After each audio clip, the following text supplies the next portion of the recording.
Radio.com.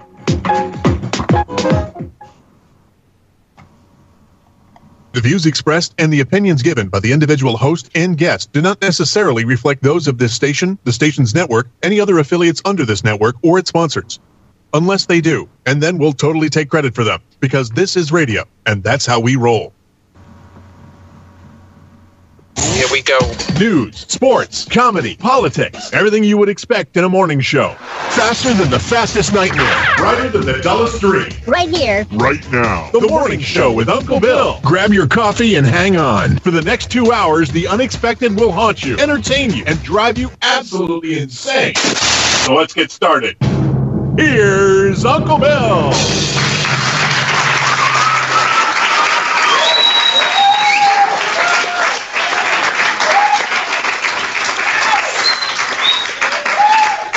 Well, good morning, everybody. I hope that we can get through this morning. If you're just joining us, if you're trying to, I don't know. I don't see anybody in the chat box, so I really don't know if we're going out or not. But it looks like it's might be playing, so we're going to give this a shot and see if we can go. We're having internet issues for some reason, or website issues this morning for some reason. The player just does not want to keep on playing.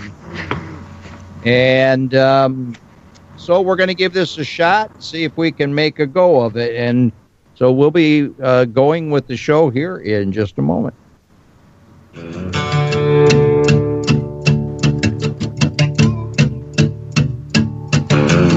Lazy yellow moon coming up tonight, shining through the trees.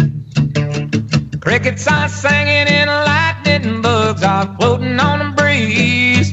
Baby, get ready. Across the field where the creek turns back by the old stump road, I'm gonna take you to a special place that nobody knows. Baby, get ready.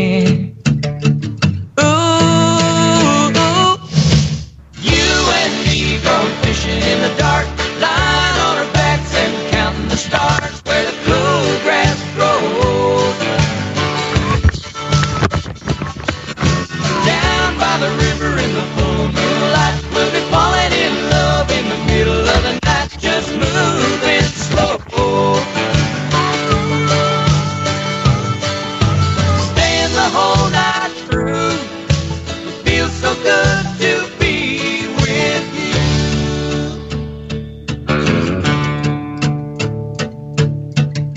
Spring is almost over and the summer's coming. The days are getting long. I waited all winter for the time to be right, just to take you along. Baby, get ready.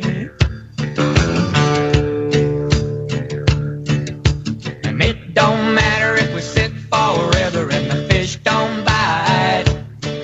We'll jump in a river and cool ourselves from the heat of the night. Baby, get ready. Ooh, you and me going fishing in the dark, lying on our backs and counting the stars where the cool grass grows. Down by the river in the full moonlight, we'll be falling in love in the middle of the night, just moving slow.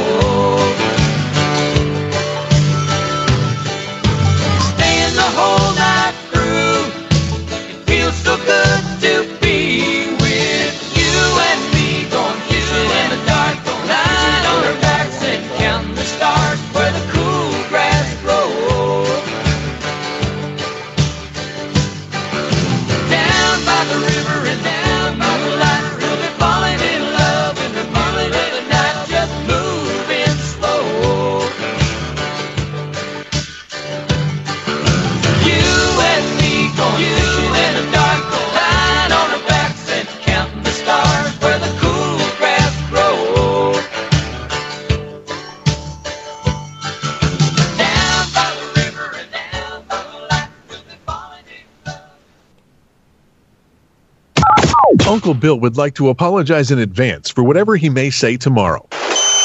The Morning Show with Uncle Bill on BNNS Radio. Come along, boys, and listen to my tale. And whoa! I got so many things going on here this morning, I forgot to hit the button and kill that second song coming up. I apologize for that, but it did wake you up, didn't it? It did me. Hey, this morning, we're going to have a first hour with the guys, and coming along at 9 o'clock this morning, we have a couple of special guests in this morning. Bruce Polder will be in earlier, or about 9 o'clock, and talk about his Appalachia trip, the mission trip that he'll be taking. And joining us also around 9:30 or so, Jessica, and I don't even know if I want to try to pronounce her last name, Alosari, something like that. She will also be joining Bruce at the Appalachia Methodist Church fundraiser, and she's from California. And if I haven't heard back that if Bruce got a hold of her, that she's going to be able to call in that early because of the time difference. But maybe 9:30 we'll have a couple of guests in here this morning, and so we'll get moving along with that. Joining us right now this morning, all the way from Franklin, Georgia, Big D, co-host on The Morning Show with Uncle Bill, right here on BNNS Radio. You'll wonder how you ever got along without him. Good morning, Uncle Bill. Good morning, Big D. How you are? How are you, sir? I'm good. Well, frantic. I know. Frantic is the right word for this morning. Bless your heart. People just couldn't possibly understand unless they saw it happening. I know. But his arms were a blur. His head was glowing white hot. Did I look like a bobblehead with... You look like a nuclear bobblehead. This man was all over the studio trying to get stuff fixed for the show. Well, I tell you, I owe it to my audience. I mean, you know, what can I say? I have great listeners out there, and I owe it to them. And and of all days for this to happen, it's when I have special guests coming on. So also joining us all the way from Omaha, who was not with us yesterday due to previous commitments, but joining us again today from Omaha is our research specialist, Craig. Good morning, Craig. Good morning, gentlemen. How are you this morning? Good. Good. You guys are the same. Well, we're doing good. By the way, I meant to ask you earlier, and did you get the email I sent you that was forwarded from Diane? No. I sent you a forwarded email that Diane had sent me about a headset. No, I did not. Are you bouncing your computer around? Yes, I am. Doggone it, I'm sorry. Okay. All right. How are you doing this morning? These blasted headphones. These blasted headphones, I have to sit very, very, very still or you guys hear it. Really? You would think for $200 set of Sony headphones, they wouldn't be like that. Well, you would think. Yeah. You would think. Anyway, you mentioned earlier this morning something about Sheriff Arpero. Yeah, he's in the news. I've been reading. Trump released him. He was in jail on a misdemeanor for 6 months for contempt. A judge that was hired by Clinton way back when. Are you typing? No, I'm not. Go ahead. Clinton had got this judge in way back when. Well, anyway, Aparo was arrested because he refused to. They got him on, what the heck is it called? Profiling. Profiling, yes, and he was in jail for 6 months, supposedly. He was going to be in jail for 6 months. Well, then Trump comes along and pardons him. And the left is going absolutely berserk. How dare they pardon him for contempt, because he was telling his guys, hey, I still want these illegals out of here. And the right is saying he was jailed for enforcing federal law. And like I said, they've gone berserk. Well, I was reading the comments beneath the story. Usually that's more interesting than the stories. And the comments are throwing all kinds of facts out there about Obama and his on the way out of office. They make it sound like just before he hopped on a helicopter, he pardoned a bunch of criminals, that he did a bunch of Gitmo prisoners that have since been caught because they went over there and started their terrorism stuff right away.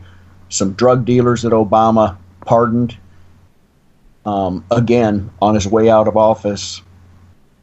Some drug dealers, one of which he got out of prison, went and found his woman, killed her, and then killed her 2 kids. I believe they were 7 and 10, so that there wouldn't be any witnesses. Obama let some really dangerous guys out. Now, for those that don't know, it's a common practice when a president is going out of office to pardon a bunch of people that are in prison. Obama made a point of pardoning a lot of criminals, some dangerous criminals. Not guys that are just selling dope on the corner, but actual dangerous criminals. So it's interesting that the left never said anything, the media never said anything about Obama pardoning all these hardcore prisoners, but they're going ape nuts because Trump is pardoning Aparo, who was in jail for enforcing the law. If you get a chance, read the story and then read the comments underneath. It's very entertaining. Liberals will jump in there, and as the right is spewing facts, the liberals will jump in there and just call names. Well, I've read this story, and I don't. I guess we just didn't get a chance to bring it up with some of the other things that's been going on. But I mean, it's a fact. The liberals are going absolutely crazy. I mean, they're going out of their minds.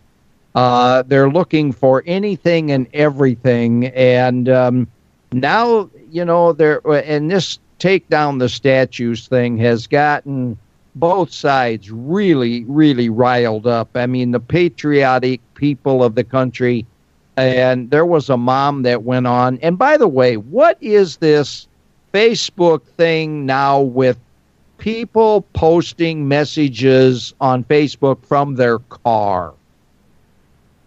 You guys don't do Facebook like I do, but here lately, people seem to think that the car is the best place to sit and do a posting, and I don't get it. Well, anyway, that's another little niche in my craw that, and for those of you that don't know what a craw is, that's something that a chicken has to digest its food. So anyway, I have a hard time digesting some of this crap, so that's why they say it's a thing in your craw. But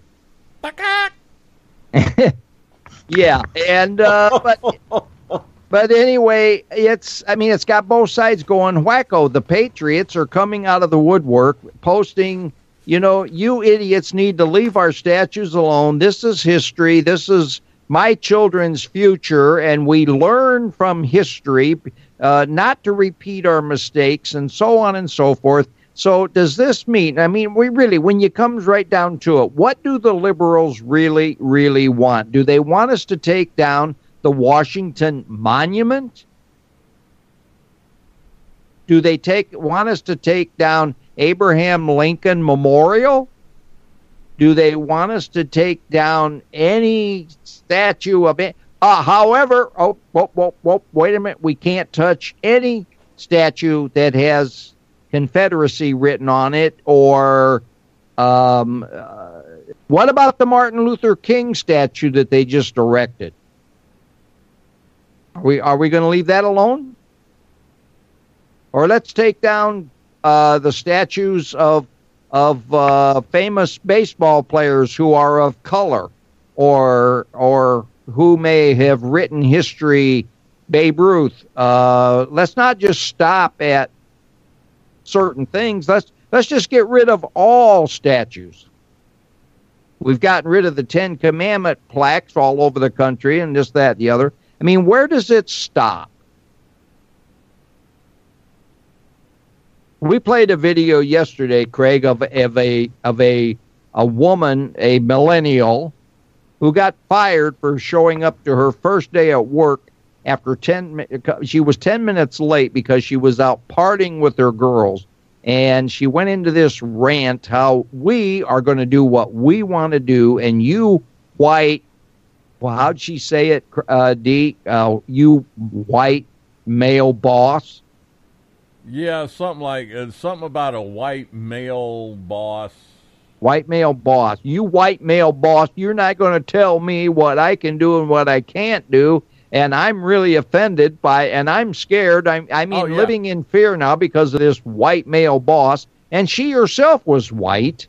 So I don't get it. I really don't get where people are coming from. I have read story after story after story, and I get so frustrated with it because I don't know where I really don't know. I don't know where to go with it. I did see a photograph. I don't remember if it was on a news website or a Facebook website, where as you drive down highways, it's not uncommon to find little historical markers. You pull off and you read the historical marker, the information about that area. Yeah.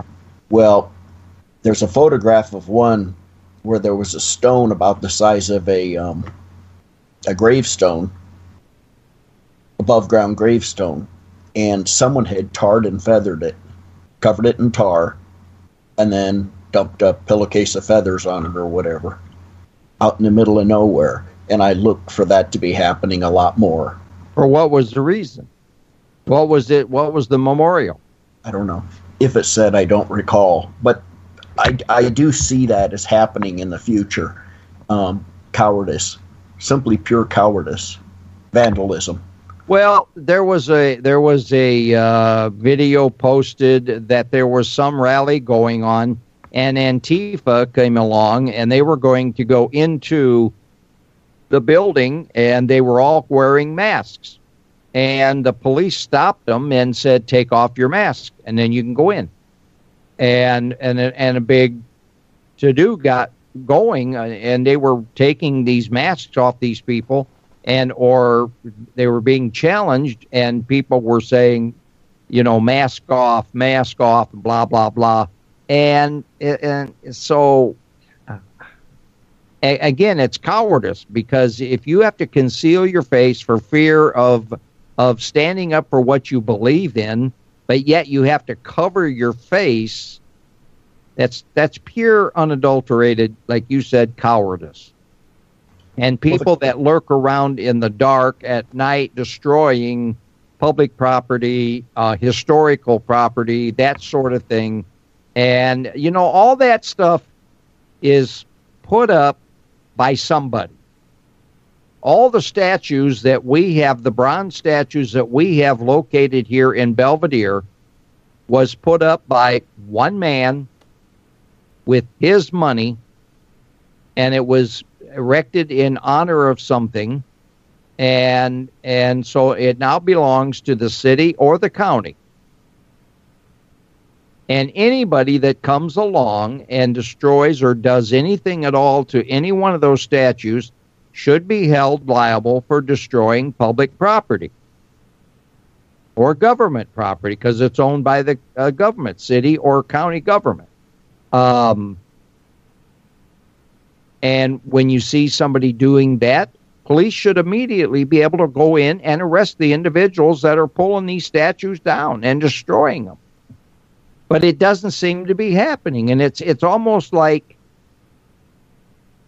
I've been working for 6 weeks on this 5,000 piece puzzle, and I'm down to about 4 pieces left in the puzzle, and somebody comes along and grabs it and throws it on the ground and or mixes it all up and says, okay, now let's just start over. I mean, that's the way I feel that's happening in our society today, that all these people are coming along, and just because they've got a chip on their shoulder about whatever, they feel that they can disrupt all of mankind, all of history, and everything that this country lives by, stands for, and is represented by, just because of their simple-minded little idiosyncrasies. Our country is turning into where mob rule is acceptable. Exactly. And authorities are allowing the police to stand by and ordering them to stand down. And we're going to continue to see the destruction of this country until we give the power back to the authorities and start taking these matters. Because really, and we've said this many, many times, and Dee, if you want to get in on the conversation, but we've been saying for many, many times that this is just a very, very small faction of people. There is absolutely no reason that we can't take down these. We took down the Ku Klux Klan years ago, and we can take down Antifa, and we can take down these other rebel rousers and put their butts away. And when we start doing that, then other people will start to think twice. And then take their jobs because they can't show up for work if they're incarcerated. And so then give the job to somebody that needs a job and wants a job and isn't out there destroying America. Well, we took down the Klan and the skinheads because people actually started reporting on what they were doing at the time. And if you notice back then, what happened, what actually took them down? It was American people. Not social justice warriors, not Antifa, not the police. It was everyday people like us that went out there and met them face to face and said enough. Yeah, but in our society today, Dee, if we did that, we would be the one to be arrested. Well, if we go back and look, first of all, when everyday people started saying enough is enough, yeah, almost the same thing happened, Bill. I realize that, but you got to remember, we've got law enforcement people that are being ordered to stand down when Antifa shows up or any of these other masked hoodlums show up. And if I step in and I do what I feel is correct in defending my country as a citizen and so on and so forth, I'm going to go to jail. And I think that the vast majority of people in our society today feel exactly the same way as I do, that the risk of going to jail for inciting a riot is not worth it.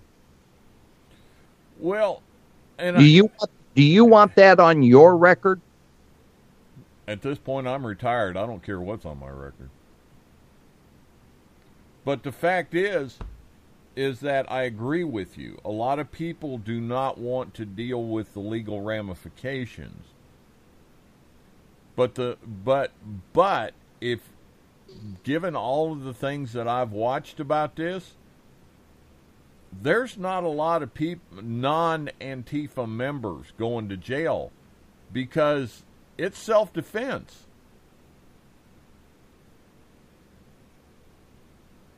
That's what's funny about this.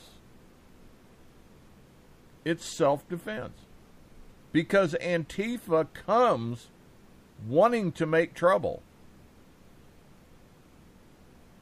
Then why are the police being told to stand down and stop and not stop it? You know, that's the $64,000 question, Uncle Bill. They will take any other group.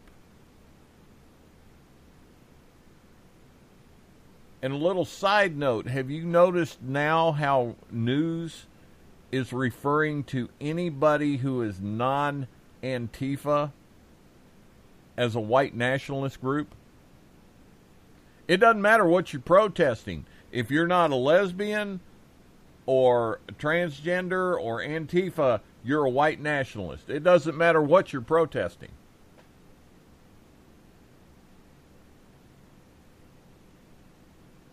And I don't understand why the cops, but I'm going to tell you what's going to happen. I'm going to tell you how this is going to get straightened out. It's probably going to need a couple of good ones to happen. But let's say people go out, you know, just in support of Trump. And Antifa shows up, and the cops don't do anything, and somebody gets hurt, seriously hurt.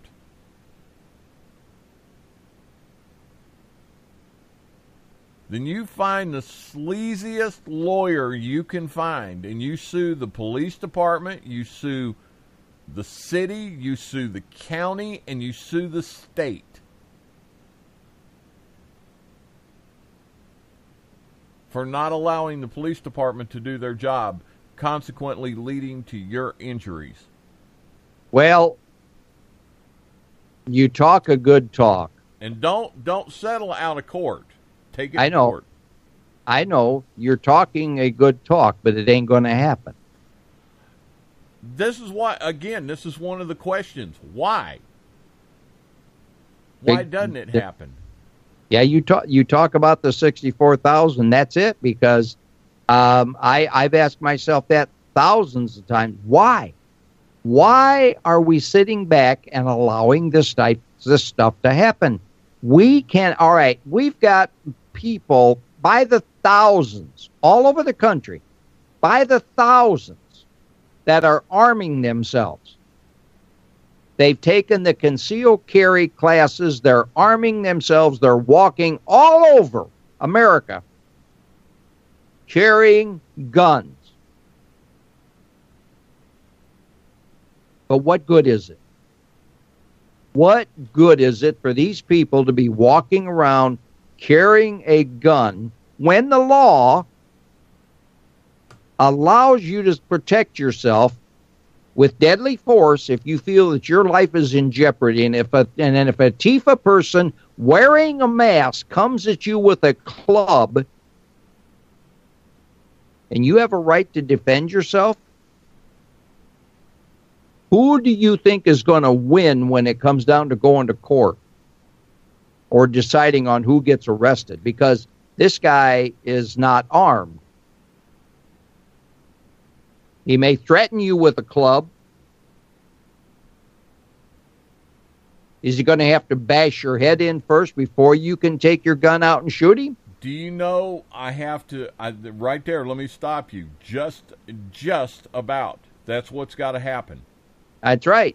And that's what I'm saying. So really, what good is it for people all over the country to arm themselves in hopes maybe they'll be in the right spot at the right time to stop an armed robbery or a mass shooter who walks in and starts shooting up people? You can maybe pop him off or something. And I mean, we're not carrying guns. People aren't carrying guns to stop Antifa.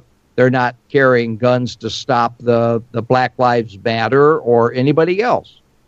So really, what good is it for America to be arming themselves? Is it going to take a full-blown civil war to start? And people are going to have to start sitting out on the front of their house with a gun in their hand to stop anybody from coming into their home? You know, this is a conspiracy, because there is a school of thought that factions of our government and other unnamed sources want to start a civil war in this country. Yep. But yet I've run into people who go, "Oh, you don't buy into that crap." What are you talking about?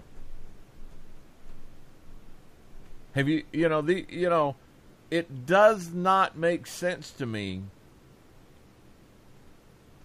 We are sitting on the edge, but here's the funny part, Uncle Bill, and I've said this before.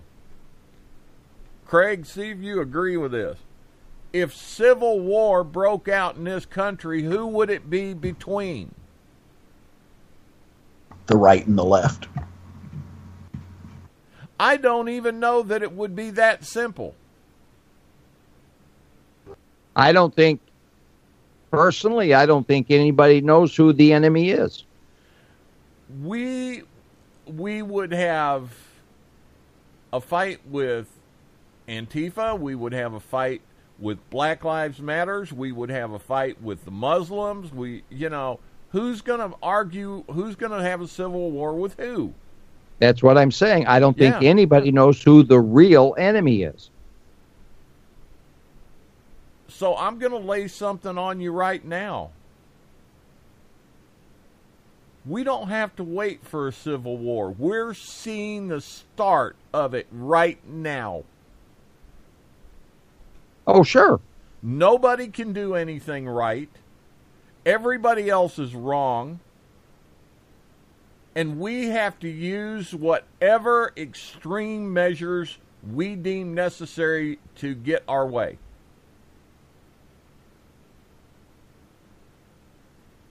No, there's not about to be a civil war in this country. There is a civil war in this country. And Trump didn't start it. Trump did not cause it. And in my opinion, I'll tell you who started it, who caused this all to start or to culminate and take place. And that's every damn person who did not vote for Hillary. And the sad part is, if it's the left against the right, Craig, what about all those people on the left that are trying to tell their brethren, sit down, shut up, and let's move on? They're going to be caught in the middle. Well, most of the people that would actually pick up arms and fight on the left are not going to do it if there's someone coming right back at them. They're throwing bricks, they're throwing baseball bats, they're doing that kind of stuff. But you get people coming right back at them, most of them are going to back down. Well, go watch some of these videos that people have shot off the campuses, out of the major city centers like San Francisco and places like that. Antifa does not fare well at all.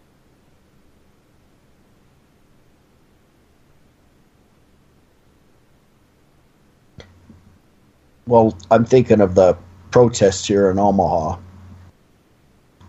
which I've been told that when they get them on camera, they get them all to stand right in front of the camera to make it look like it's a huge crowd when it's not. But anyway, most of them protesting are snowflakes of some kind. Oh yeah, in fact, they've already shown it out of several that have been arrested. They come from affluent backgrounds. They're also finding communist nationalists, Muslims, radical Muslims, and a lot of paid protesters. Yeah, but you're going to find out. You're going to find that if you really get down to the nitty-gritty of it, you're going to find that most people that are arrested because they were standing up for something, some organization, or they joined in on some demonstration, nobody can tell you what that organization is about, what they're fighting for, or anything else. They're just in for it for the joy of being able to express themselves or get out there and just let off a little steam and so on and so forth. Most That's right, protesters do not know what they're fighting for. And I would say 80 to 90% of them are just what you said. Exactly. Exactly. It's trendy. So it comes down to the fact that we're really not fighting for any particular issue or any particular right or anything else. We're just doing it because, well, like you just said, Dee, it's trendy. However, you take the flip side of the coin. Have you seen some of the groups that are getting together to take on Antifa? Bikers have now united across this country. When I say bikers, I'm not talking about the Hells Angels or the Outlaws or somebody like that. I'm talking about motorcycle riders in general. But they're pretty selective about what they get involved with. They're not going out and getting involved in the everyday scuffle that police are seeing when there's a demonstration or there's somebody holding a peaceful rally and Antifa decides to show up and disrupt it. Do you what's the oh Lord, I just had it on the tip of my tongue. The motorcycle group that does the veterans, and you know who I'm talking about. I want to say Victory Riders, but that ain't right. Something Patriots. Yeah, the Patriot Riders. They get in between these groups that want to protest at a fallen soldier's funeral. And they block them out. But see, that again, that isn't Antifa that's causing the problem there. Antifa's not involved in those. Let me finish. These bikers now are getting together to use that same tactic that when people actually want to rally or protest or whatever, they get in between Antifa. And the thing is, they've already put the word out to Antifa. Bring your bats, bring your knives, bring your stuff. We don't care. And they're doing damage. Well, where are they? Well, that's the point. The media's not saying it. All we're hearing is, oh, white supremacists, white nationalists. So you don't really know who the players are anymore. Like I said, anything not Antifa is a white supremacist rally. Or it's fascism. Well, you know, we've got the biggest army out there that we could ever put together. And that's law enforcement and the National Guard or the military. All the government has to do is pull these people in and say, now go out there and do your job. We don't need bikers. We don't need people that are concealed carry advocates. We don't need the NRA. We've already got the armies to fight these creeps. And if our federal officials and our state officials and our local officials would just get off their, I want to swear so bad, if they just get off their damn horses and let the police do their job, and if the situation is too big for a local agency, all right, any local agency, I don't care where you're at, any local agency has at their immediate command. They have their local authorities, their county authorities, their state authorities, and if it gets too far out of it, we can even call in the feds. Okay, I got one for you. And I heard on the radio yesterday that Obama has freed up equipment that the military has that instead of being turned back in, not Obama, Trump has turned it loose. Obama had banned that, saying, no, you're not going to give the police military weapons. That's right. Well, Trump has turned those loose now. I read that. So they can use them.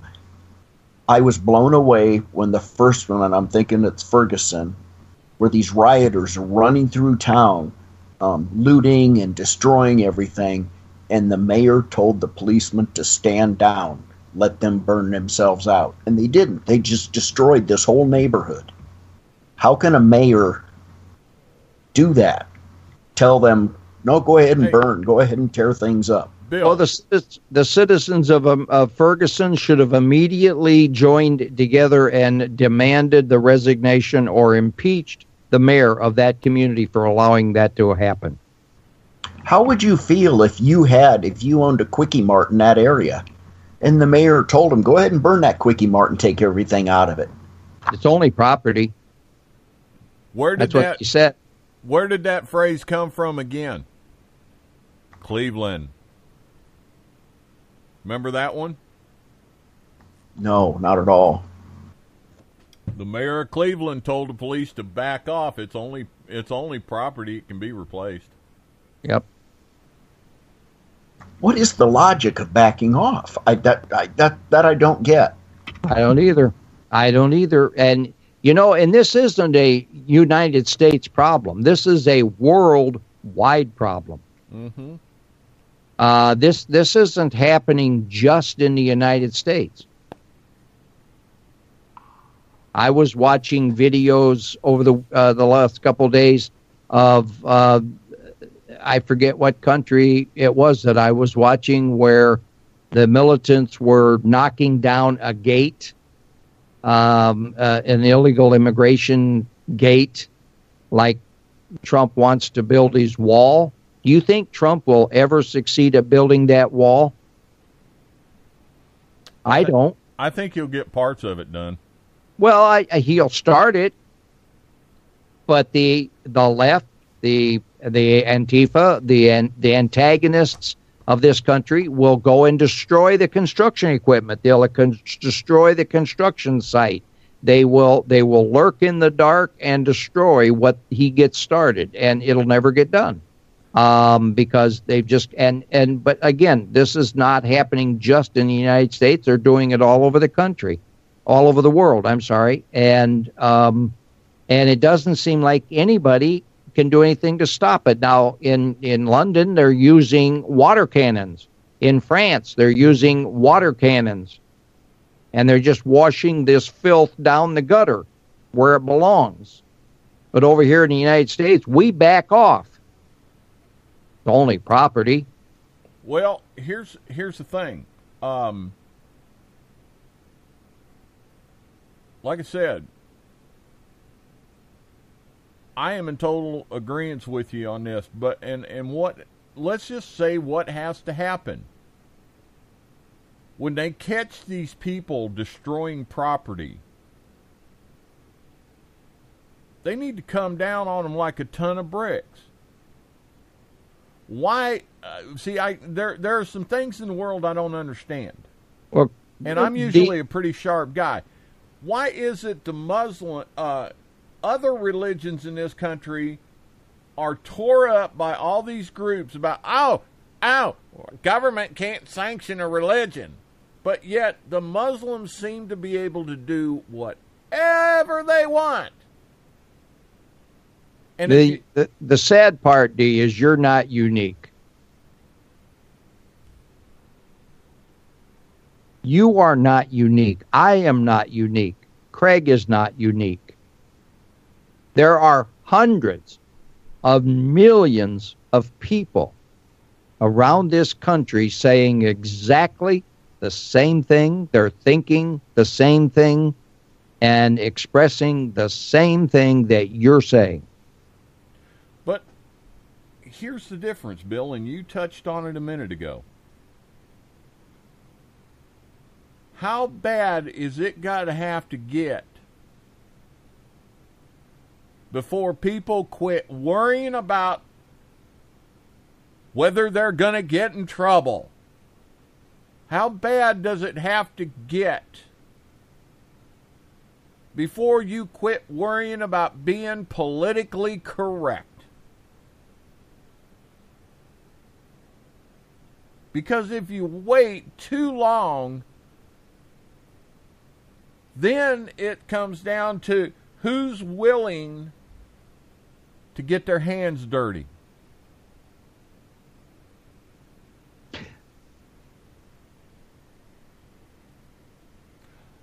I got a couple of things for you, Uncle Bill, while you're thinking there. Oh, I'm not thinking. I know the answer, but it's never going to happen. So no, well, it will happen, but see, the bulk of people in any country are afraid. They're afraid, and this is, I'm sorry, this is by design. We are taught to be afraid to stand up. If you stand up at work, you might get fired. If you stand up in court, why, a judge can slap you down pretty much for anything he or she wants to. So I have a question for you gentlemen. Now that I have more free time, the next protest against Trump downtown, if I was to load up my powered wheelchair and go down there with the sign and counter protest and say they knocked me out of the wheelchair, beat the snot out of me, etc., do you think I would be on the news? Probably. No. I don't know. I don't think that'd be a big deal. No, they might mention it, man injured while, anti-protest, but then they just buzz on by you. But I think they would vilify me saying that I went down there to stir things up. Right. You wouldn't be on the nightly news. You wouldn't be on the nightly talk shows. You wouldn't be invited to any afternoon talk shows to try to explain why you went down there to do what you were doing. You were just another troublemaker. See, and you fit the profile, Craig. You are a bald, bearded, white guy. That automatically makes you a racist. Yep.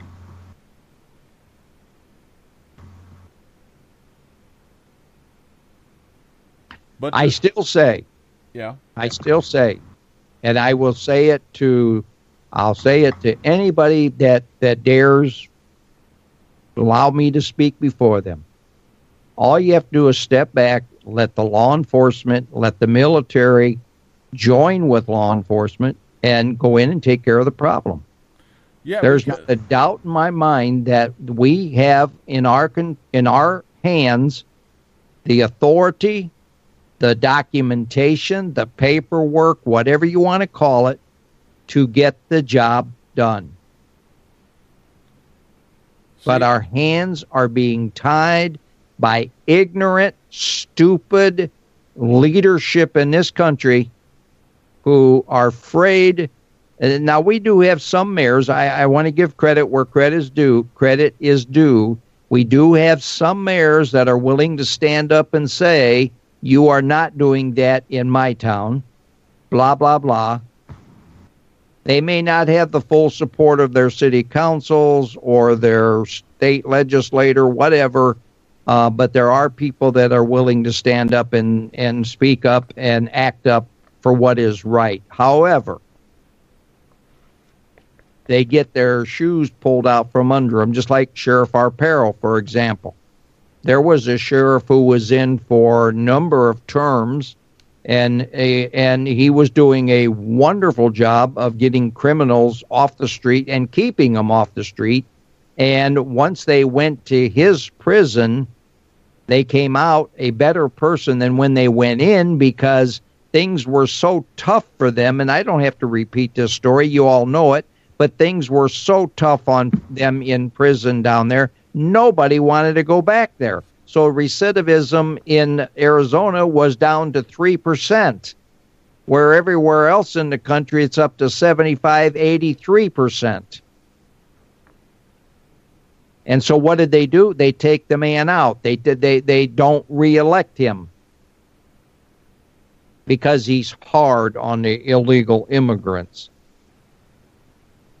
And then he's held in contempt because he refused to uphold the Constitution and go after the illegal immigrants. He was, like Craig said, profiling. So they punished the leadership. Yeah. And that's why we've got the problems we have in this country. Yeah, it's not the people.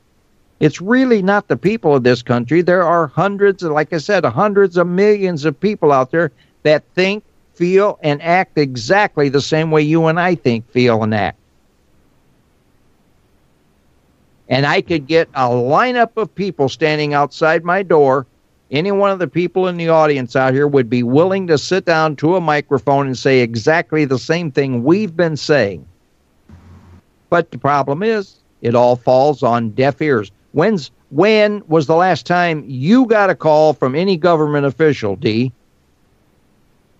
Long time.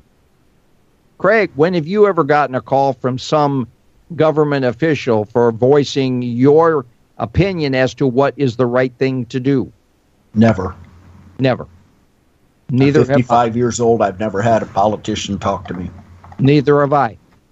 Have I written to politicians? Absolutely. Have I talked to politicians that come to our county fairs and who marches in our parades and comes to our Republican Party dinners and so on and so forth? Have I talked to the Democrats every year who does a survey about what this county needs and so on and so forth? Absolutely. Well, whatever happens, nobody listens. No senator, no representative, nobody ever gets your letter. Nobody ever gets your email. Nobody ever gets your tweet because they've got people that are sitting on the other side interjecting between you and that individual that handle a press secretary or whatever you want to call them. I don't know, media secretary, I don't know. But somebody sends out form letters. Thank you for contacting your representative. We are your information will be reviewed, blah, blah, blah. Yeah, right. Wipe my butt on it. Well, let me just throw this out to people like Antifa, Black Lives Matters, and the rest of these groups that are trying to push people around. Hey, didn't I tell you, by the way, look at what's going on in the world. Didn't I tell you, Bill, all this money they're spending on anti-bullying is wasted. Absolutely wasted. I got a warning to go out. I don't care how timid an animal is. And I know Craig, Bill, both of you have watched animal shows.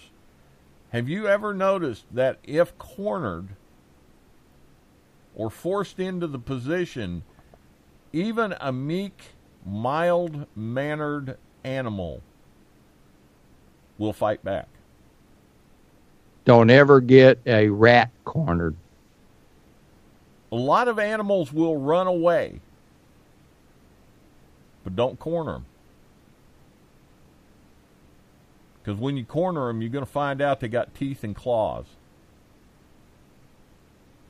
And that's what this is going to come down to, is people, Bill, are going to get cornered. Things are going to get to the point that folks are going to start fighting back. And people are going to be standing around. News media is going to be, I don't understand what's going on. But the $64,000 question is, and I'm with Bill on this, why? Why, Craig, are our politicians and our government officials allowing some of this to take place? Well, Dee, a thought just occurred to me. whatever city it was, be it Ferguson or whatever, where that female mayor told the law to stand down. She had to know that she was going to be on national news doing that. She had to know that 90% of the people in the United States are going to look at her and call her nuts for letting the rioters do that. But the thing is, 90% of America didn't live in Cleveland. She wasn't worried about 90% of America. That's the problem. If I was in that place and someone higher up told me as mayor to let them tear my city up, I would say, okay, I know the national news is going to look at me and call me an idiot. You see what I mean? Yeah, but I'll tell you the ones that I berate more than her. I berate the chief of police. I berate his deputy chiefs. I berate the people under them. Because they should have told her, not happening, lady. Bill, as a former officer, what would you do? If you were chief of police and the mayor said, let these people tear up Belvedere, and you went against his wishes, what would happen? Well, I would probably be placed on administrative leave. I would probably be brought up on charges for disobeying my local mayor and so forth. But that would be fine with me, because I don't want to work for a city. I don't want to work for a department or a administration that would force me to defy my oath of office, to defend the Constitution of the United States of America, the laws of this state of Illinois, and the ordinances or things of the city of Belvedere. Those things I swore to uphold and protect the American people from. And if that means going to court to defend my position and possibly lose my job as chief of police, then so be it. Because somewhere out there, somebody would be willing to have me lead their team. Whether it be private sector or whether it be another department. There are people out there that will go to your defense, but you could put a mayor to shame real quick if you was just willing to stand up to them. But unfortunately, it goes back to what I said in the beginning of this hour, is that people are afraid of the administration that oversees them, and they do not want to take a risk of losing everything or losing what they have. I mean, you look at some of these chiefs, they're making six figures, and you want to give all that up just for a matter of principle? No. You want to give it up because you swore an oath.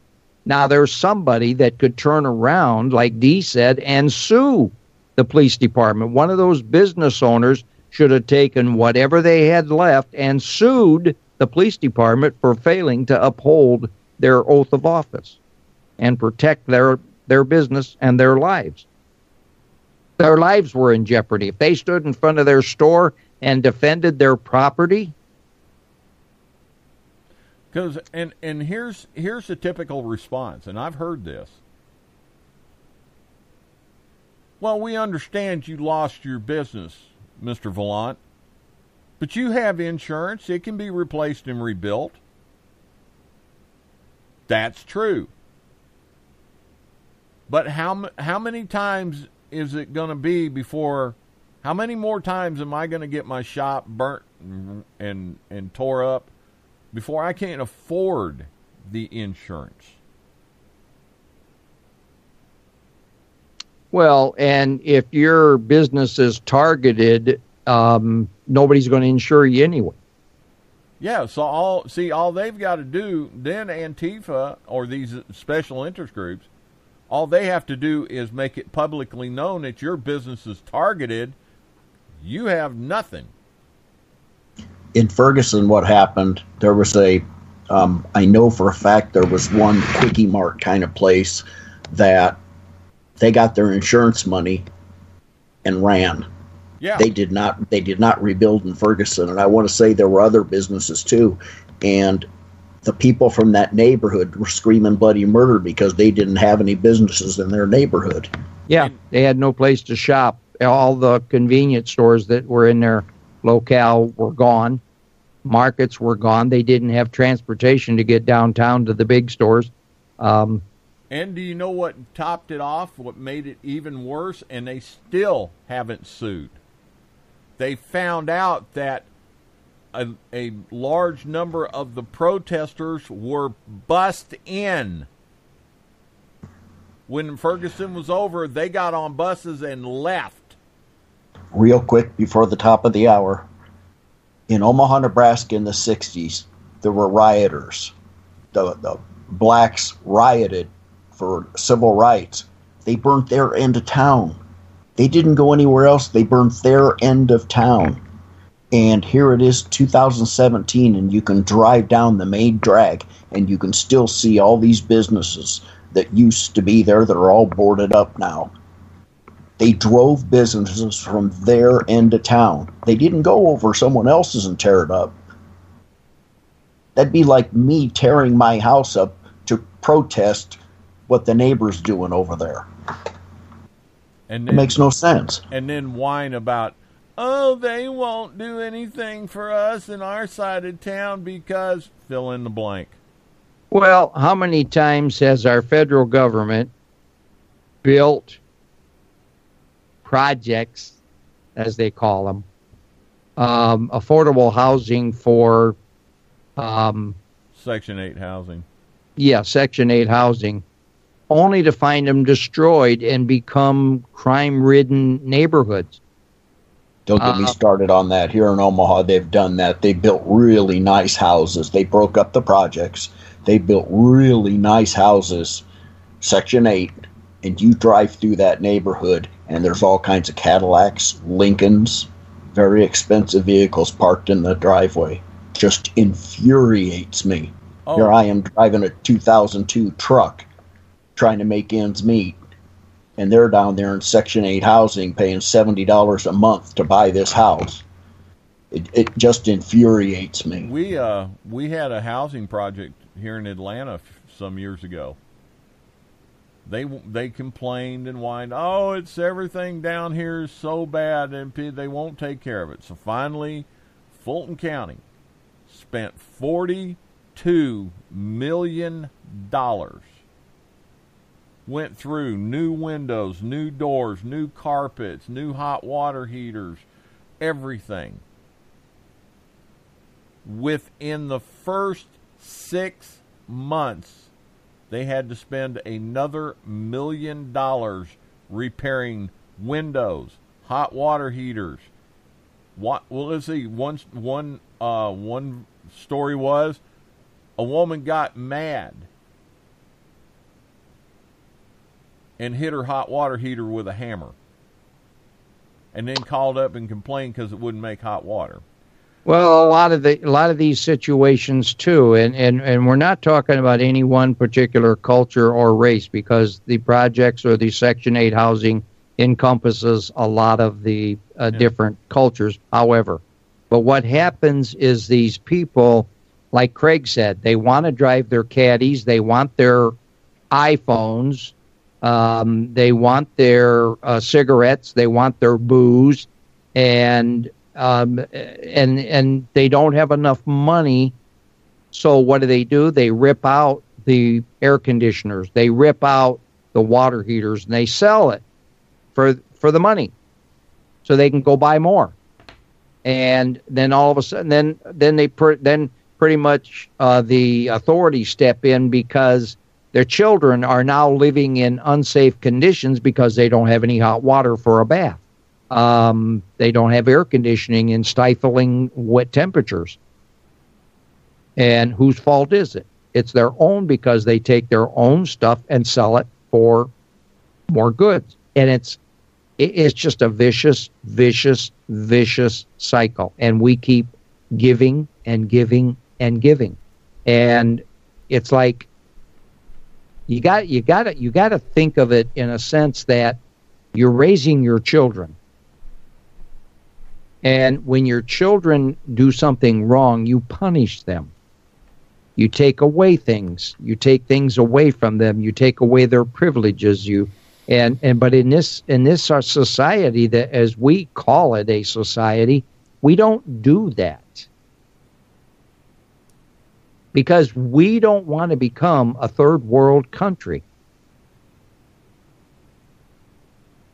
Yeah, we'll send missionaries to third world countries to help vaccinate, clothe, and feed, and give clean water to all these people in the third world countries, while we allow our own country to fall completely flat. Bruce Rauner, our governor of the state of Illinois, made a statement the other day that all the resources of Illinois is available to anybody in the Houston area or the Texas area, mostly Houston. And I'm thinking, you can't even take care of the people in your own state. How in the hell are you going to help the people down in Houston? What resources do you have to send to Houston when you don't even have resources to take care of the people in your own state? You are a bankrupt state. You can't even settle a budget. You can't even feed the people that's in your own state. And yet you want to send your resources out to... Now, don't get me wrong. I feel bad for the people in Houston. And I would go down and help if I thought I could do something good down there, but I can't. I'm just one little guy. And I don't have the resources. I don't have the finances. I don't have the equipment to go down and do what has to be done. Neither does the federal government. Neither does the state government. But somehow, some way, just like New Orleans, they will recover in time. They will recover. Some people will relocate. Some people will rebuild. But somehow that state, that city will survive, and it will come out again a renewed... Look at New Orleans. Some of my family members were just down there not too long ago. A good friend of ours was just down there during the hurricane. And they're doing just fine. So I guess my point is that we're always there quick to bail but we don't punish the people for their actions. We don't punish people when they get caught defying authority, defying the system, cheating the system. There were people from New Orleans, excuse me, from Louisiana that moved out of that state and moved away from New Orleans and moved to an adjoining state, and they were collecting public aid from both states. And they were caught doing it, and what did they do? Nothing. You said something interesting, Bill, about punishment. If you look at the country as a whole, as a family, and look at the new families that we have now, parents that will not punish their children. They let their children run rampant. And that's kind of what's happening with the United States government and its citizens. Exactly. They're letting these citizens do all kinds of things and then telling the policeman to stand back. Well, that's the same thing as telling your husband, no, don't spank his butt. He'll wear himself out. So what if he draws on the walls? It can be washed. It's kind of the same thing. Mm-hmm. You're right. Hey, Uncle Bill. What? Do we need some coffee? Yep. Well, I was just waiting for somebody to take a breath. Sorry about that. That topic really gets me wired.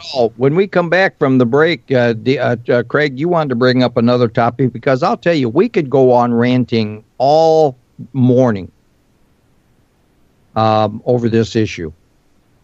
We're just three angry white guys. Well, it's not just that. It's 100 billion people around the world that are as angry as us three angry white guys, and they're all agreeing with us. One, if this broadcast could make it into every single home in the entire world, there would be people shaking their heads and saying, "Man, right on. You guys are nailing it. You guys are I agree with you 100% and more. But don't come knocking on my door when you need help, because I'm not going to be there." Yep. I'll just sit back and watch the boob tube and watch the stories unfold. But as long as it doesn't come into my backyard, I'm okay with it. And I'm sorry, but that, to me, that's the way I see our society. As long as it doesn't come into my backyard, I'm not going to worry about it. I'll watch it on the tube, and I'll agree with you, and I'll go to social media and I'll post my feelings. But then I'm going to go back to my daily routine, doing what I want to do, when I want to do it, how I want to do it, and to hell with everybody else, and to hell with you. Your opinion doesn't mean crap to me at that point. Right now, I agree with you. But at some point, I'm going to disagree with you because you crossed the line, or somebody crossed the line, and now I have to take action.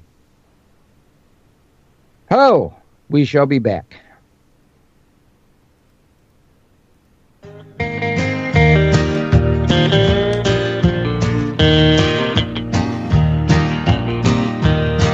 They say I'm getting older and my hair is turning gray. They say I should be slowing down and give it all away. Living like a gypsy doesn't bother me at all, and I'd sooner be a has-been than I never was at all.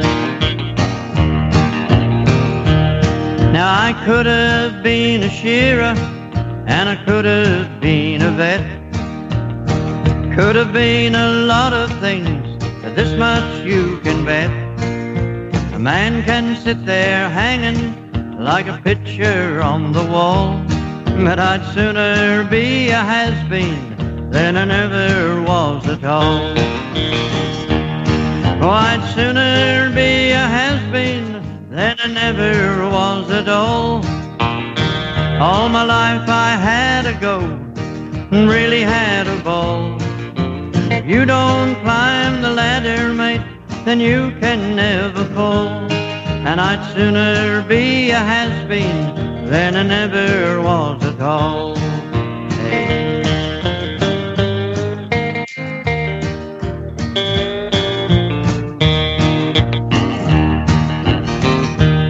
When I look at that old suitcase and I think of how it was, the bad times and the good times, eh, and we did it just because.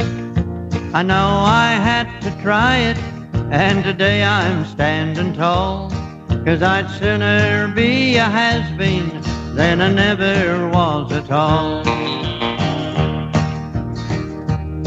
Now you won't reach the finish line if you don't ever start.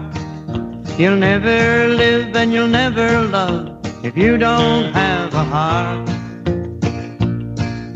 So don't just sit there whinging, mate, it's no damn good at all. And I'd sooner be a has-been than I never was at all. Oh, I'd sooner be a has-been than I never was at all. Give it everything I've got, really had a ball. And if you don't climb the ladder, mate, then you can never fall. And I'd sooner be a has-been than I never was at all. And I'd sooner be a has-been than I never was at all.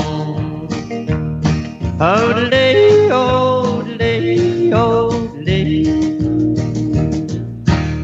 Is there anything we won't do? Well, yeah, we won't hide the truth. We tell it like it is. You can say you heard it on BNNS Radio and they'll be impressed. That's BNNSradio.com. The best of the best on the internet. BNNSradio.com.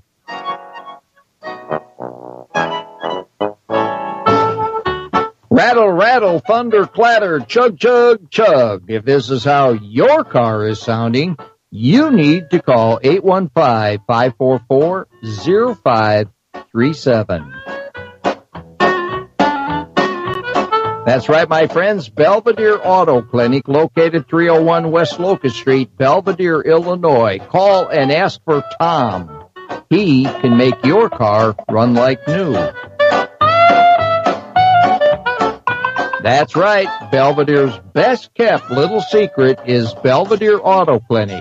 You need to call today, 815-544-0537.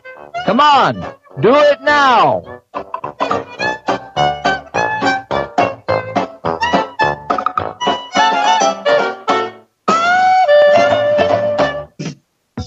Whether looking to buy a vehicle or in need of repairs, State Street Auto Rebuilders specialise in restoration, street rod building, collision repair and towing, as well as being a used car dealership and rentals. Located at 420 Fairview Street, Belvedere, Illinois, State Street Auto Rebuilders have been in business since 1982. For quotes and service, telephone State Street Auto Rebuilders on area code 815-544-7013. Just when you thought it was safe to turn on your computer. The Morning Show with Uncle Bill on BNNS Radio. And that's right. We are back here, and we are live from the studios at 221 North Main Street, Belvedere, Illinois. We are located on the corner of Lincoln and Main Street in the same building which houses the First Presbyterian Church, our family of faith, located at the corner of Lincoln and Main.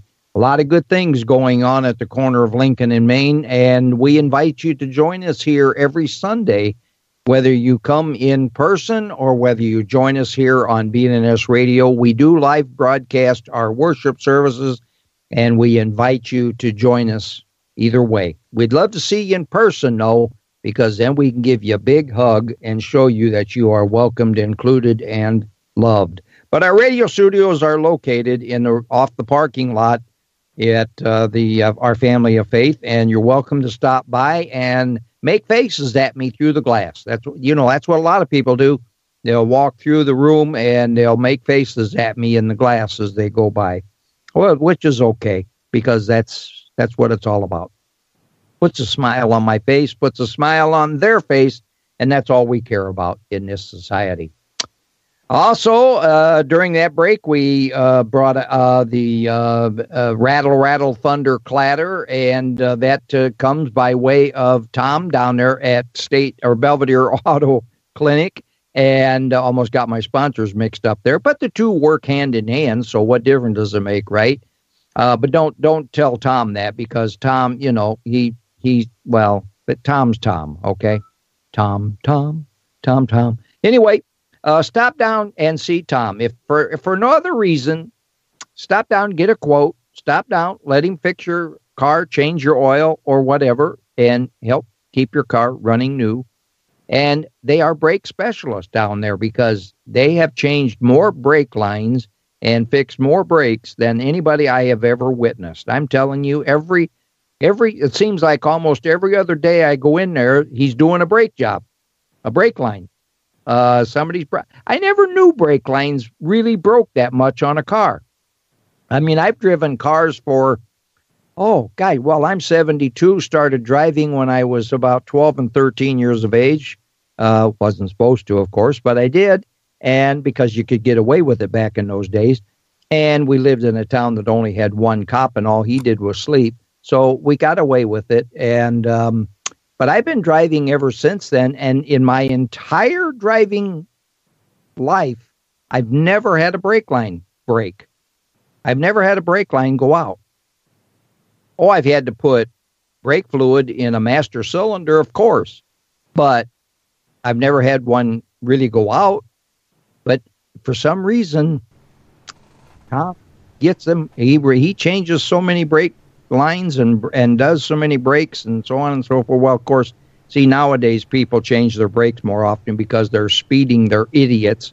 And they get out there on the road and they speed, and then they have to slam on their brakes, and that just wears their brakes out much faster. But that's okay, because that keeps Tom in business. And because you keep Tom in business, Tom keeps us in business and keeps us on the air. And you can do the same thing. You can send a contribution, donation, or your support to BNNS Radio. Give us a call at 815-544-2967 and be a part of the show. Or send us a check, cash, money order. We don't care how it comes, but just send us something to help us stay on the air, because it does take money to run a radio station. Now, mind you, Uncle Bill will never beg for money, but if a gift comes our way, we are so appreciative of that. And it has come by way of the Belvedere Auto Clinic. It's come by way of Mr. Kit over at State Street Auto Rebuilders. It's come by way of people over at Poplar Grove Country Market, and it's come by way of a whole lot of other sponsors that have come and gone. Some are still here, some are gone, and you can all be part of that. Just if you send us anything, please put a note in it or write on your check for BNNS Radio, and make sure that it goes in the right spot. And that's the only time. Just like here at church, we don't beg for money. We don't talk about money. We just trust that the Lord will take care of us and keep us going. And He has. He's kept us going. And so far, we are about to embark upon our 10th anniversary broadcasting on BNNS Radio. Come October 9th will be our 10th anniversary. So stick around. We might have a special show for that day. I don't know. I don't even know what day it falls on. October 9th falls on a Monday. So we might have a special show for that.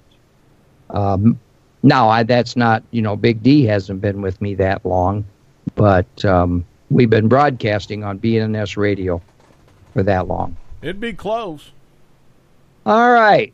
Do me a favor, and because we do have great sponsors and supporters of BNNS Radio, you need to go down and support them. Take your business to them, because they're truly trusted individuals, and they will do a great, great job. But do it before Tom goes fishing, because nothing gets in the way of Tom's fishing. Yeah. And I don't blame him. I don't blame him. Would I be here today if I could go fishing? Yeah, I'd be here, because I love my audience. Craig, are you awake? I'm awake. No, you're not muted. Are you awake? Hello. Hello. Hello. You really can't hear me? Oh, wait a minute. No, it helps if I put the slider up. Yeah, let me go back. You said something about you and I hadn't been together for 10 years, but it's been close. Oh, well, yeah. Did I say that? No, I was just saying, but it's been close. Yeah. Probably 9 years. Craig, I apologize. I forgot that I killed the Skype feed and during the break, and I forgot to turn it back up. So, Craig, you're with me, right? Yes. Okay. Now, you had something you wanted to bring up today. What besides what you started in the first hour? I couldn't tell you. I really don't remember. You remember what he was saying, D? All I remember is apparel. I have to write this stuff down. Something about the Clinton Chronicles. Yeah, Clinton Chronicles. Yeah. Bill, you had suggested Clinton Chronicles on one of your shows. In fact, I think it was even back when I was working at my last job. You had talked about him, and your comment was something to the effect of, if 1/10 of third, whatever percentage of that thing is true, it is absolutely horrible that Clinton was ever in office. I strongly suggest that anyone out there that has not seen it, go to YouTube and watch it. There's several videos that show this movie, And then there's one that's a follow-up that includes Hillary and the dealings with her throughout the Clintons' political career. And then there's another one that just blew me away. It talks about all the people that were around the Clinton throughout their political career that have committed suicide. It mentions one in particular, maybe even more, that committed suicide by shooting himself in the back of the head. But he had no fingerprints on the gun. There's one, I can't think of the guy's name. You'll probably know it. That was shot. He was found in a park. He had committed suicide, and he was in charge of investigating the Clintons. And they found him in a park. They ruled it suicide. He had a gun in his hand, but his fingerprints weren't on it. There was no slug found. They went down as far as 18 inches all around there trying to find the slug. Couldn't find the slug, and there were not even any brain tissue in the area. But it was ruled a suicide. It's absolutely horrible. Stuff could happen. Was I wrong? Oh no, that movie. Well, those movies that I mentioned have really affected my life. They really have. I mean, I knew the country was corrupt, but I really think we dodged a bullet with coming close to getting Hillary in office. I really think we dodged a bullet. And as long as they're alive, you know what I mean? It's scary. Absolutely. I've always firmly said, if you're ever invited to a picnic with the Clintons, don't go. It amazes me how many hundred, I want to say it was into the hundreds of people that committed suicide. People that were associated with the Clintons for one way or another. Well, think back, Craig. Now, those Clinton Chronicles were written. You have a text message. Those, I apologize. That may be our guest. Those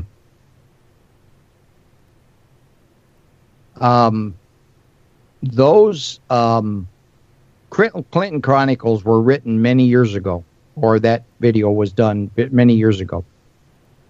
But let's go back as far back as just the recent election and the administration of under Obama and the Clintons, because Hillary was a big part of the Obama administration, and we all know that. And since Trump won the election, and there have been many, many investigations started against the Clintons, how many people continue to mysteriously disappear, die, or found where they've committed suicide and so forth? And this is why I keep bringing it up, because the Clinton Chronicles verifies and exemplifies exactly what's still going on. And I said, it's just a movie, it's a video, but if only 1/3 of it is correct, it was scary and horrible. And Craig just confirmed that I'm not so far off base. And yet it still continues today. And for some reason, we cannot put these two people behind bars.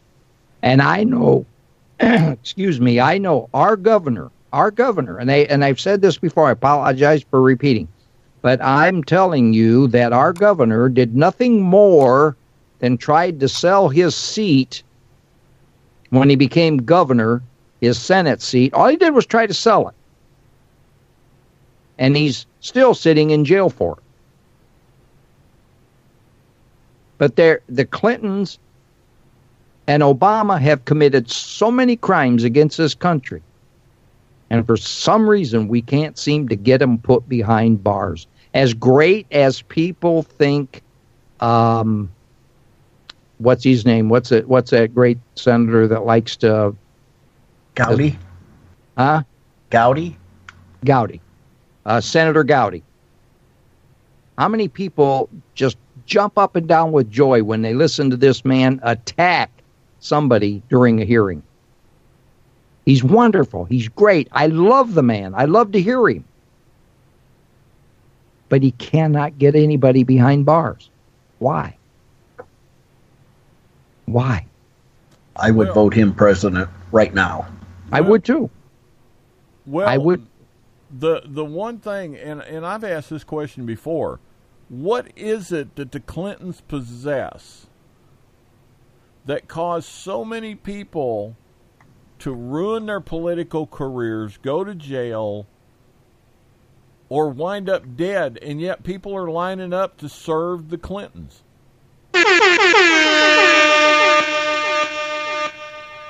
What the heck was that? That was my magic horn. You just nailed it, D. That's exactly what I've been saying. Yeah, what is it? What is it that they have that just prevents them from ever seeing the wrong side of the bars? I think they have enough dirt on everyone. I think throughout their career, they've gone around and collected dirt on a bunch of people. No, I actually think that most people feel they're going to end up dead.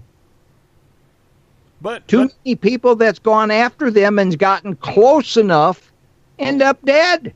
But see, that's the thing. People who even did for them wound up dead. Yes. There is no mercy.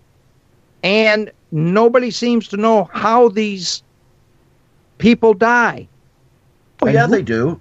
They commit suicide. Well, yeah, I mean, that's what they claim, but I mean, they don't know how. All right, you see all kinds of movies, you see all kinds of TV programs about the undercover, the secret agent that runs around annihilating people and getting rid of the bad guys and all of that.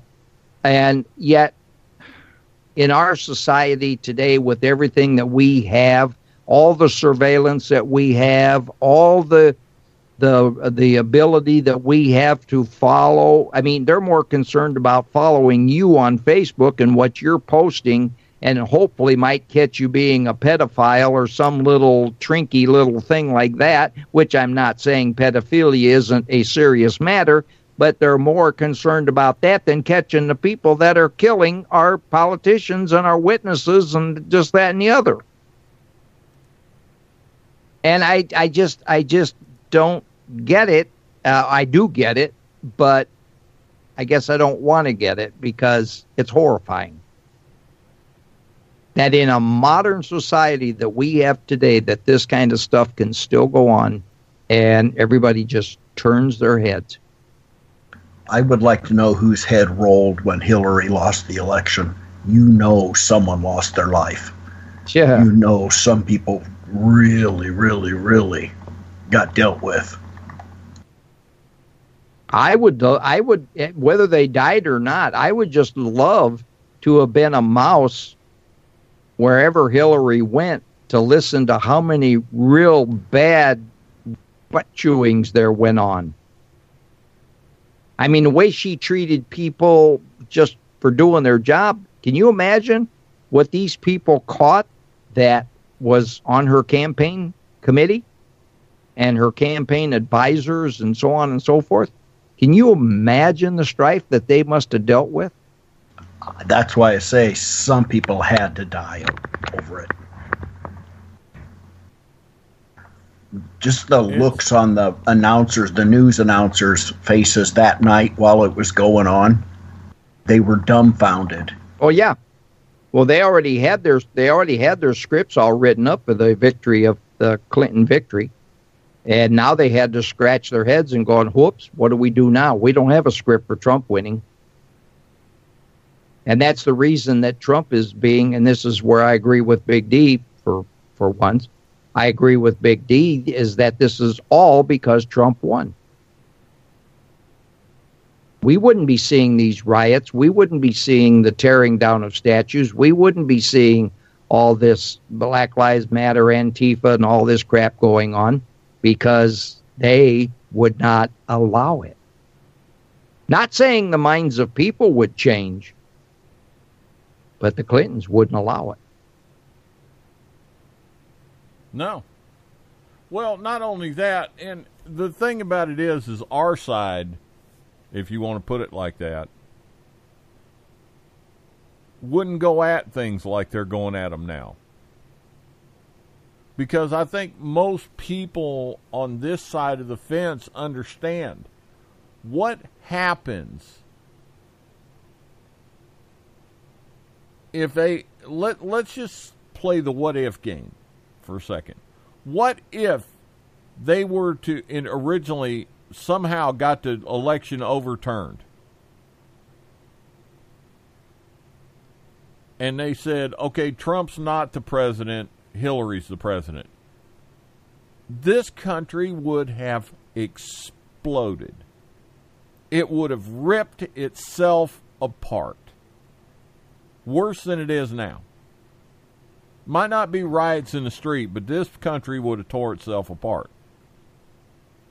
Not to mention that every president for the foreseeable future, if you got elected on November 4th and they announced it on November 5th, that doesn't mean anything.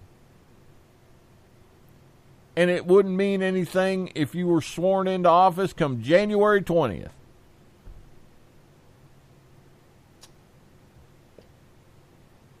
Every president, they would try to get every election overturned. It'd be back and forth, back and forth. Both sides would be at it from now until the foreseeable future.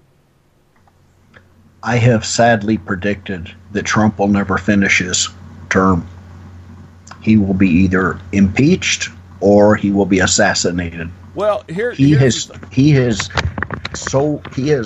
do you want to call it?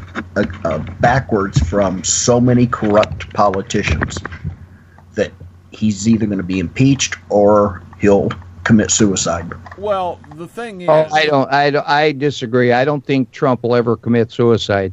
He may not finish his term for whatever reason, but I don't think he'll commit suicide. I think he's way above that. I think he loves his family too much to do that. You misunderstood me, Bill. I think I know what you're talking about. I think I know what you're referring to, but I don't think that's going to happen. I think he realizes that the possibility strongly exists, and if certain individuals, which we just talked about, could configure it, it would be done. But it ain't going to happen because, what's his name? Vice President Pence would take over for Clinton. For Trump, and be just as strong, if not more strong, than Trump. He would do more damage than what Trump can actually do.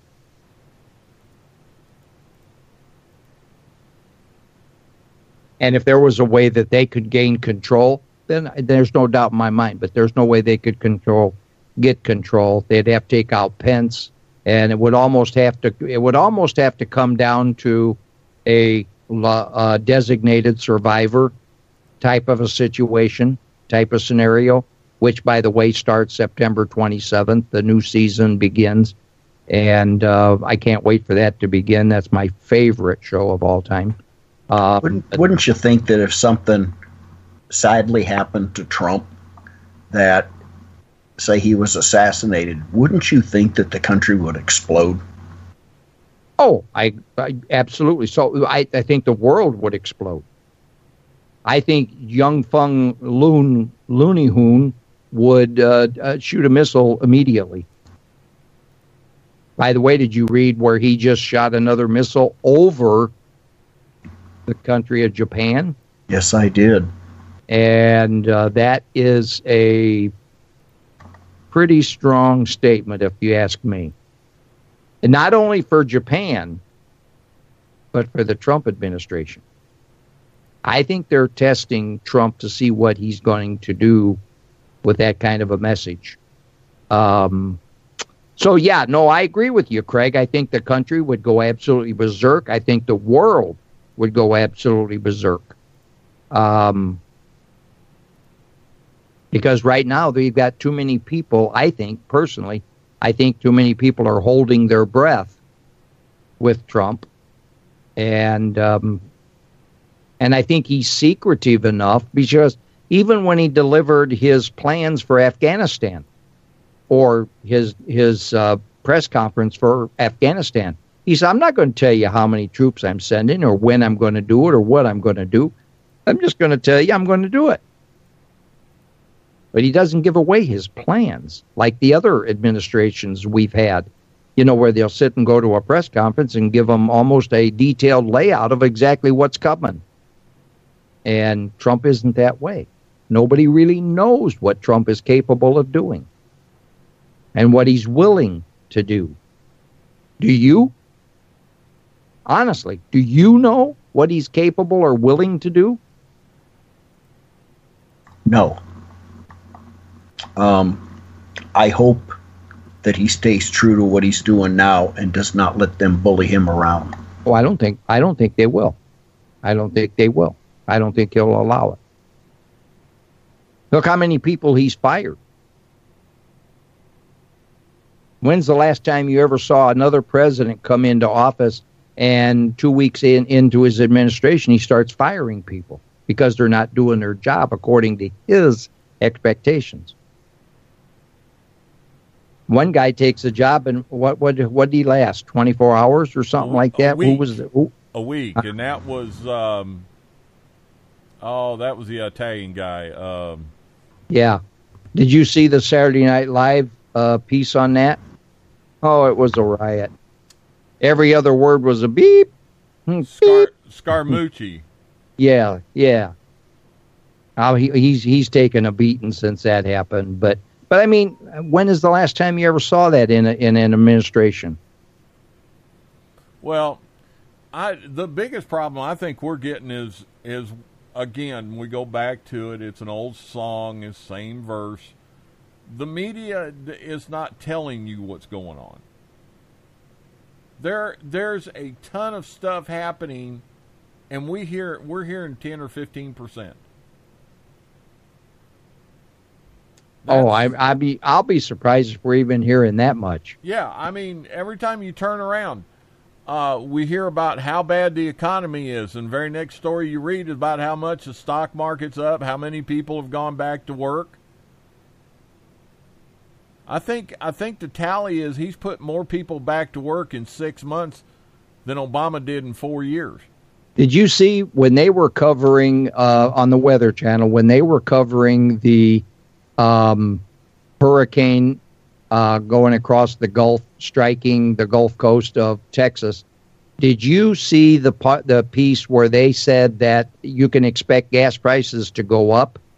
Yeah. And they said because, and I forget what the percentage was, but it was a pretty substantial percentage of oil comes from the Gulf. And they showed a map, and they had a red dot where every oil rig was located in the Gulf. And it blew my mind. I did not realize that there was that many oil wells in the Gulf. And yet the government leads us to believe that we're running low on oil. And we're still paying, I don't know if we're still paying for foreign oil or not, but well, speaking of that, let me throw something out here for you guys and tell me if I'm wrong. Maybe it's a misconception. They told us here last night on the news that gas could go up 25 to 40 cents a gallon. It's already up around here about 20 cents. I was going to say ours jumped 20 cents. Well, I'm looking for gas to be up around $3 a gallon or more. I agree. When it's all said and done, though, I don't look for us to be paying $2.10 a gallon anymore. No, I don't either. And we may have a full supply of oil in reserve that, what's going on in the Gulf right now. It may have a temporary impact, but it's not going to be. I mean, come on, the hurricane's gone in the Gulf. They can resume drilling, and I can't see where, but they're going to use it as an excuse to keep the prices up. They always do. Every time gas goes up, when it comes back down, it never comes back down to where it was. Well, it's the same thing with taxes. They tell you it's a temporary utility tax that we're throwing on that's only going to be there to get us out of the hole for this. And it was a 5-year tax, and 25 years later, you're still paying the tax. Yeah. They must live by God's time, because 1 year to them is 1,000 years. Well, that's why we can't, we have such overspending, is once you start a government program, there might only be 1,000 people benefiting from it. But they will not cut that program. That's right. You cannot get government to cut programs. They'll cut back, but they will never end a government program. Right. Craig, didn't want to cut you off. Are you done with the Clinton Chronicles, or did you have more you wanted to add on that? The only thing I want to add is I strongly, strongly, strongly encourage anyone with a computer to go on YouTube and look up Clinton Chronicles. You'll find various, I think 3 or 4 is what I saw, links to the original movie, and then there's several of them afterwards. And 2 that I recommend is the one that talks about Hillary and the Clinton Chronicles. It kind of picks up where she entered political life. And then there's another one that talks about all of the people that died, that supposedly committed suicide or things had a car wreck or whatever, people that were surrounding them. I can't recommend it enough. I was blown out of the water, scared. And that's all I have. Well, I guess I was interested in the statement that you made that after watching that, it has completely changed your life. Oh, yes, big time. I mean, I knew it was corrupt, but for it to be corrupt like that, it's like a movie. It's like what you would see in a movie. So what you're saying, then, the movies that we see being produced on the big screen today may not be as fictitious as they lead you to believe. I don't see them as fictitious. It's scary. It really is. More of a documentary. Yeah, really. It's scary that this can happen in the United States.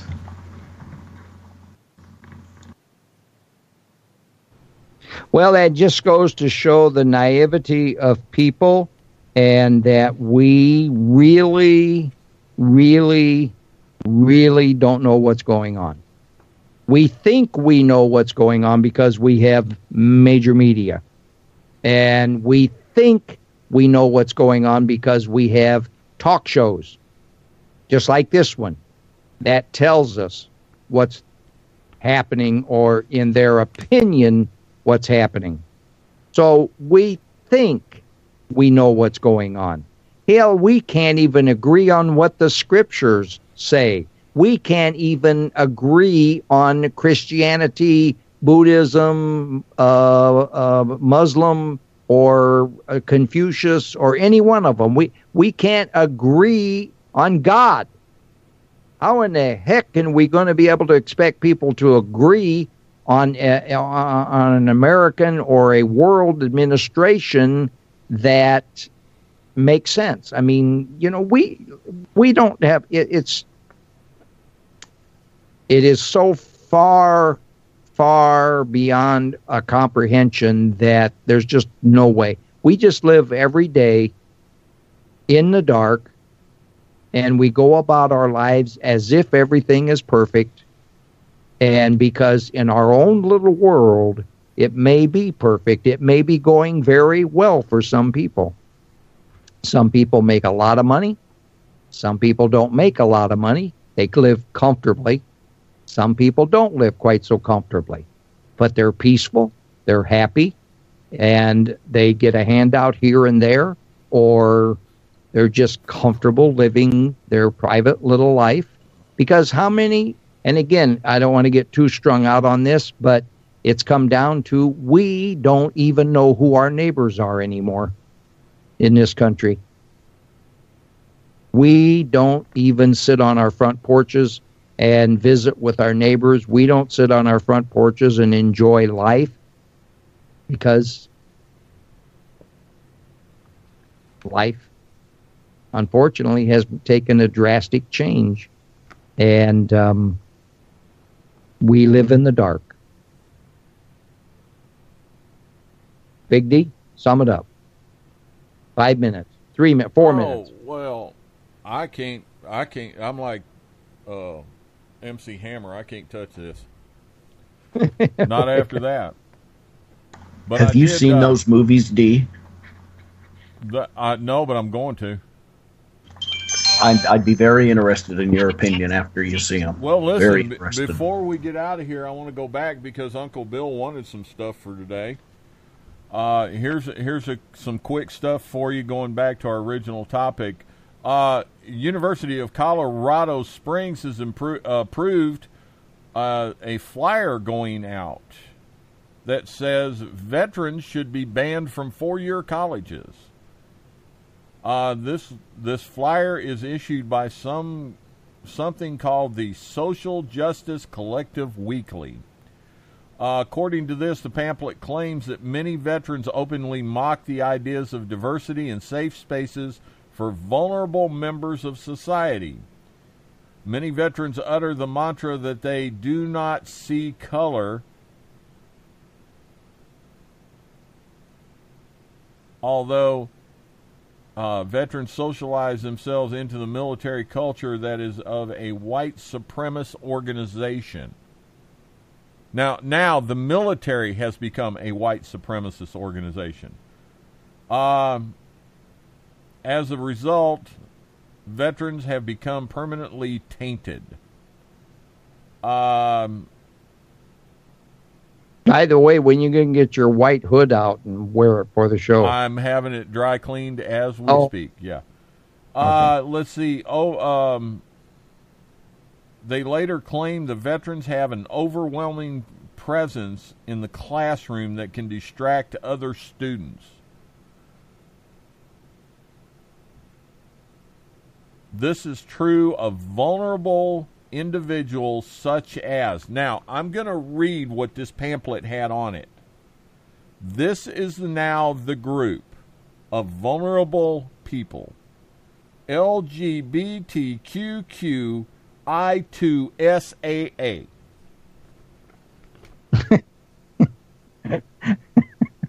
Which stands for? Lgibiditkukus. Does it go on to describe what all them letters are? I know what LBGDQ is, but... No, but the fascination after the show, I'm going to look it up and I'll tell you tomorrow. Military members usually associated with extremist right-wing groups. Specifies groups. Now, these are domestic terrorist groups, according to this flyer. The Tea Party, the National Rifle Association. Just to name a couple. And then after it's all said and done, they say it's not clear who wrote the newsletter. For those of you out there who want to know, here's how we define some things. Communism, a theory or system of social organization based on the holding of all properties in common.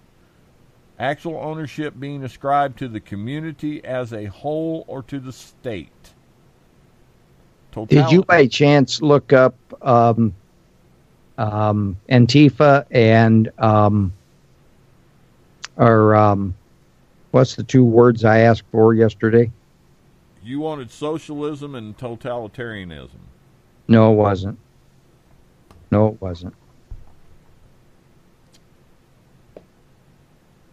Well, actually, Antifa is... Fascist was one of them. Yeah, fascist. But anyway, we don't have time to cover them today. Well, most people can equate fascism with Nazism. Just do it that way. Fascist was one of them, confirmed by the chat box. But however, and it's really too much to go into. I wanted to get into it earlier, but we had to change subjects. Antifa was actually a group developed to fight the Nazis, and has been very popular in Europe for many, many years, since 1932. However, like all groups, it's kind of lost its theme and meaning over the years. But see, the point that I guess I wanted to make about that is that they're being characterized as being leftists, extremists, but the original term or the original organization was formed, like you said, to fight the Nazis, and they were ultra-conservative people who were standing up for their rights and fighting communism, socialism, totalitarianism. So in other words, they started out to be a good group, but they have since turned violent simply because of modern times. Yeah, because nobody wants to take the time to learn what you're becoming involved with. And my last point is this: how can you fight something that you are? How can you be against what you are? And Antifa is in itself a fascist group. They are now, but that's not the way they started. No, they are now, yes. Let me correct. All right, we are down to 2 minutes and 30 seconds left in this show, and I just want to say thank you so much for being with us today. Thanks to the people for sticking it out in the chat box. And I was going to make a comment about Peggy, and I can't remember what it was now. But anyway, join us again tomorrow. We'll pick up where we left off today, and maybe we'll discuss fascism and socialism, totalitarianism, and so forth. But do come back, and we have a lot lined up here on BNNS Radio. Thank you. God bless you. We love you, and don't forget, God loves you, always has and always will. See you tomorrow, Big D. All right, this has been another 2 hours of the morning show with Uncle Bill. That's right, the angry old white guy. No, I take that back. He's just angry. He's been angry since before he got old. I'm your co-host, Big D, and I'm here to help prod him along. And our crack research department, Craig. Hey, y'all get out there, read, keep up with what's going on, but don't be disheartened. And just remember, at some point, you are going to have to stand up for what is right. Not necessarily what you believe in, but what is right. Y'all take care. Remember, God loves you. So do we. We'll talk to you tomorrow. And don't forget, next week, we will not be here for Labor Day weekend. Y'all take care. Talk to you later. Bye-bye. Thanks, Craig. Thanks for being in there. We'll see you tomorrow. Y'all have a great day. Lord, in the sky, in the sky, Lord, in the sky.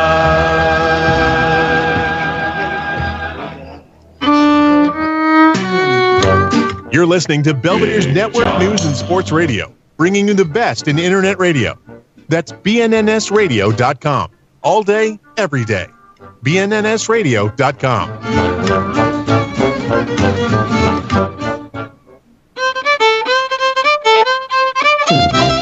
Stay tuned to BNNS Radio for more great shows like Cop Disclosure, The Morning Show with Uncle Bill, focused on mental health, and the ever-popular Belvedere Sports Huddle and Belvedere City Council. All here on BNNSradio.com and 87.9 on the FM dial. BNNS Radio. Radio of the future.